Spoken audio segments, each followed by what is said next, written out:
नमस्कार, आप देख रहे हैं एमबी न्यूज़ और मैं हूं सुधाकर सिंह। बिहार में विधानसभा चुनाव होने वाले हैं, इसकी घोषणा इलेक्शन कमीशन ने कर दी है। हालांकि अभी तारीखों का ऐलान नहीं हुआ है। विधानसभा चुनाव को लेकर सभी पार्टियों ने तैयारी शुरू कर दी है। एनडीए में सीट शेयरिंग को लेकर भी बातचीत चल रही है, इसकी भी अभी घोषणा नहीं हुई है। इसके साथ ही जदयू ने भी अपने स्तर पर जो तैयारियां हैं वो शुरू कर दी है। आज हमारे साथ स्टूडियो में मौजूद हैं जदयू के मोकामा विधानसभा क्षेत्र से जदयू के भावी प्रत्याशी रितेश कुमार कन्हैया जी। आज हम इनसे बात करेंगे कि ये अपने क्षेत्र में किस तरह से अपने विकास कार्य पर काम कर रहे हैं और जनता के बीच में क्या कार्य कर रहे हैं, इसको लेकर इनसे आज बातचीत होगी। तो सर, आप जदयू से कितने दिन से काम जुड़े हुए हैं और कितने दिन से उसके काम? एमबी न्यूज के समस्त दर्शकों को मेरा नमस्कार है। हम जदयू में 2008 में युवा जदयू के नगर अध्यक्ष बने थे। ऐसे जुड़े हुए तो हम नीतीश कुमार जी के साथ 1989 से, जिस समय उनका चुनाव चिन्ह चक्का छाप था, जनता दल के प्रत्याशी थे। वे बाढ़ लोकसभा से लड़ने आए थे। उस समय वो 8वीं क्लास में पढ़ते थे। वे हमारे घर आए थे चुनाव प्रचार के दरमियान में। उसके बाद एक हमारे घर के बगल के एक बुजुर्ग, उनको माला पहनाए नीतीश जी, वह माला अपने गले से उतार कर हमारे गले में पहना दिया। उस समय हम छोटे थे, 8वीं क्लास में पढ़ते थे। और वह क्षण जो रहा, हम नीतीश कुमार जी से इतना प्रभावित हुए कि हम 1989 से ही उनके व्यक्तित्व और कृतित्व से प्रभावित होकर के आज तक हम उनके साथ हैं। और अब विधानसभा चुनाव में जो आपको, अगर मान लीजिए आपको टिकट मिल जाता है, आप भावी प्रत्याशी हैं, आपको टिकट मिल जाता है, तो जनता के बीच में जब जाइएगा तो कौन कौन से मुद्दे हैं जो वहाँ पे उठाइएगा और जनता से बातचीत कीजिएगा कि आपको जिताए, आपको वोट दें? मैं मोकामा शहर से ही हूँ और मैं बचपन से ही सामाजिक कार्यों में मेरी संलिप्तता रही है। मैं कोई नया आदमी नहीं हूँ या मोकामा के लिए कोई पहचान का मोहताज नहीं हूँ। कोई भी मोकामा का ऐसा सामाजिक सांस्कृतिक कार्य नहीं है या कह दीजिए राजनीतिक कार्य नहीं है जिसमें मेरा अंशदान नहीं है, तन मन धन से मेरा समर्पण भावना नहीं है। ऐसा कोई काम जो आप बता सके हैं, जैसे सामाजिक कार्य जो आपने किया हो, लोगों से जुड़ी हुई समस्या उठाई हो, ऐसा कुछ आपने कोई कार्य किया है जो अगर आप लोगों तक जाते हैं अपने टिकट मिलने के बाद, लोगों से प्रचार के लिए जब जाएंगे तो लोगों से उनको किस आधार पे बोलेंगे कि मुझे वोट दिया जाए या मैंने ऐसा कुछ कार्य किया है? तो ऐसा कुछ कार्य आपने अगर किया हो? मेरा एक कार्य रहे तो अनगिनत कार्य है। मोकामा में नाजरथ अस्पताल बंद था। हमने नाजरथ अस्पताल संघर्ष मोर्चा के तहत धरना प्रदर्शन करके नाजरथ अस्पताल को खुलवाने का काम किया। मोकामा में कॉलेज में सीट कम था, माननीय पीके शाही शिक्षा मंत्री जी से मिलकर के सीट बढ़वाया। और एक चीज़ अपने आप में कहने में हमें फख्र महसूस होता है कि हम मोकामा कॉलेज के लिए सीट बढ़वाने गए थे, लेकिन जब सीट बढ़ेगा, नियम जब बना तो उसका लाभ पूरे बिहारवासी को मिला और पूरे बिहार के कॉलेज में 30% सीट बढ़ा। यही योगदान माननीय पीके शाही जी का रहा, जिसके लिए हम जीवन भर उनका आभारी हैं। तो लगातार आप जो जनता है उसकी समस्याओं को उठाते रहे हैं। तो सर, अगर आपको टिकट मिल जाता है तो नीतीश कुमार जो मुख्यमंत्री हैं, उन्होंने जो विकास किए हैं उस विकास को लेकर लोगों तक किस तरह से जागरूकता फैलाइएगा ताकि जदयू को और आपको अगर सीट टिकट मिलती है तो आपको जो लोग हैं वो वोट देंगे? विकास के जागरूकता को फैलाया नहीं जाता, लोग महसूस करते हैं। सड़क पर चल रहे हैं तो देख रहे हैं कि नीतीश जी का सड़क बनाया हुआ है। विपक्ष तो इसका सवाल उठा रहा है ना, जो सड़क बनाया है उस पर भी सवाल उठा रहा है और जो दावे किए जा रहे हैं, जो आंकड़े पेश किए जा रहे हैं उस पर भी सवाल उठा रहा है। तो इसको कैसे सफाई दीजिएगा जनता के सामने जाके?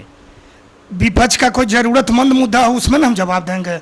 वो अप्रोच रोड पुल उसको समझ में नहीं आ रहा है, टूटता है अप्रोच रोड तो कहता है कि 3000 करोड़ का पुल बह गया, उनको बूझना ही नहीं आ रहा है।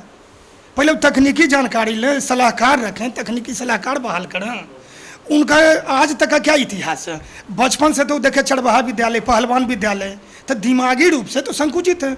जिसे कोई पढ़ता लिखता है तब दिमाग डेवलप करता है, उनका तो दिमाग डेवलप किया नहीं, नॉन मैट्रिक है। आपका कहना है कि तेजस्वी यादव जो नेता प्रतिपक्ष है उनका अभी मतलब पढ़े लिखे नहीं है, उनको समझ नहीं है, इसीलिए वो आरोप लगा रहे हैं। लेकिन विकसित नहीं हुआ। जी बिल्कुल। दूसरी बात मैं आप पूछना चाहूँगा कि अनंत सिंह जो है वहाँ मोकामा से पिछले 15 सालों से जीतते आ रहे हैं और अभी निर्दलीय चुनाव भी वो जीते हैं। तो अगर आपको टिकट मिलता है तो उनके सामने आप किस तरह की तैयारी कीजिएगा और कैसे खड़ा होकर चुनाव लड़ पाइएगा, जनता को कैसे आकर्षित कर पाइएगा उनके, क्योंकि बाहुबली नेता में गिने जाते हैं, तो उनके सामने अपने आप को कैसे आप पेश कीजिएगा? हम चुनाव नहीं कहीं लड़ रहे हैं, हमारी जनता चुनाव लड़ रही है और जनता के कहने पर ही हम संभावित उम्मीदवार बन रहे हैं। जनता का मांग है, क्योंकि हमारे जो माननीय विधायक जी थे वे भी अनपढ़ हैं और उनके जो विपक्ष में खड़ा होता था वो भी अनपढ़ ही है, वो भी अपराधी है। तो एक तरफ खाई रहता था, एक तरफ तालाब रहता था, तो मोकामा का जनता तक डिसीजन नहीं ले पा रहा था कि किसको चुना। मजबूरी में अनंत सिंह को चुन रहे थे। आज जनता के पास मेरे जैसा एक सामाजिक कार्यकर्ता विकल्प है। तो आप ये मानते हैं कि अब से पहले जनता के पास कोई विकल्प नहीं था, दो अपराधियों के बीच में वो जो कम अपराधी था उसको चुन रही थी, लेकिन अब आप अगर आएंगे तो आपका दावा है कि आप अनंत सिंह तक को हरा सकते हैं, इतना आप में मतलब जनता को आपने इतना काम किया है।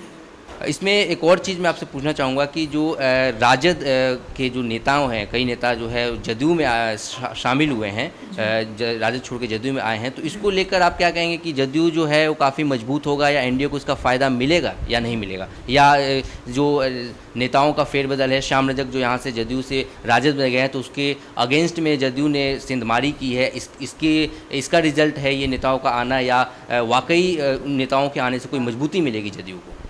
ये तो आना जाना चुनाव के समय में लगा ही रहता है, लेकिन जो भी अदर पार्टी से हमारे पार्टी में नेता आ रहे हैं तो उनका तो स्वागत है। जदयू की तरफ से कोई ये नहीं किया गया है क्या कि मान लीजिए जो आ रहा है उसी का स्वागत कर रहा है, लेकिन जदयू ने ऐसा कुछ नहीं किया है? हमारा पार्टी कभी फोड़ फाड़ के राजनीति नहीं करता है, तोड़ फोड़ पर विश्वास नहीं करता है, लेकिन जो आने वाले हैं उनका तो स्वागत हम जरूर करेंगे, क्योंकि वहाँ से निराश हुए तब तो आए मेरे पास। जरूर उनको हमारे यहाँ आशा का किरण दिखाई पड़ रहा है।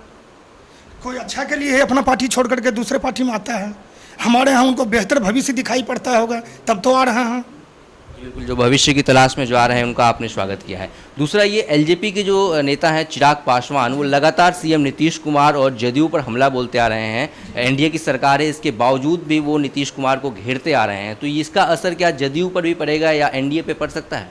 जदयू पर कोई असर नहीं पड़ेगा। हमारे नेता ललन बाबू तो क्लियर कर दिए कि चिराग पासवान कालिदास है, जिस गाछ पर वो वृक्ष पर बैठा हुआ उसी को काट रहा है। तो चिराग जी का भाई दिमागी उपज है, वो क्या सोच रहे हैं, हमारे पार्टी पर कोई फर्क नहीं पड़ रहा है। चिराग पासवान की बयानबाजी ऐसे ही किए जा रहे हैं और उसका कोई मतलब नहीं है, जदयू पर कोई असर नहीं पड़ेगा। कोई मतलब नहीं, लोजपा का मामला है, लोजपा खुद जाने, हमारे जदयू का तो कोई है नहीं वो। और अगर आपको टिकट मिलता है और आप चुनाव में प्रचार करते हैं, तो आपको क्या लगता है कि आने वाले समय में रिजल्ट आएगा, इलेक्शन होगा, चुनाव होगा, रिजल्ट आएगा, तो क्या नीतीश कुमार फिर से जीतेंगे और कितने बहुमत से जीतने की उम्मीद है आपको लगती है? 100% जीत का उम्मीद है। 2020 में कहीं 220 सीट नहीं आ जाए, हम लोग को तो यही उम्मीद है। लेकिन इसमें एक और बात आ रही है कि थर्ड मोर्चा बनाने की कोशिश हो रही है, तो क्या उसको लगता है आपको कि थर्ड मोर्चा अगर कोई बनाता है तो उसको कामयाबी मिलेगी? आप गौर करते होंगे, अब तो पत्रकार हैं, हमेशा चुनाव के समय में थर्ड मोर्चा फोर्थ मोर्चा बनता है और चुनाव के बाद सब खत्म हो जाता है, क्योंकि सब हवाई मोर्चा रहता है। जमीन पर तो किसी का कोई बेस रहता नहीं है। बस दो ही किनारा है बिहार में, राजनीतिक किनारा, एक यूपीए घटक और एक एनडीए घटक, तीसरा कहीं कोई है ही नहीं। वो सब चुनावी सीजनली मेढक है। तो ये थे हमारे साथ मोकामा विधानसभा क्षेत्र से जदयू के भावी प्रत्याशी रितेश कुमार कन्हैया जी। एमबी न्यूज़ के साथ ऐसे ही आप जुड़े रहिए। नमस्कार।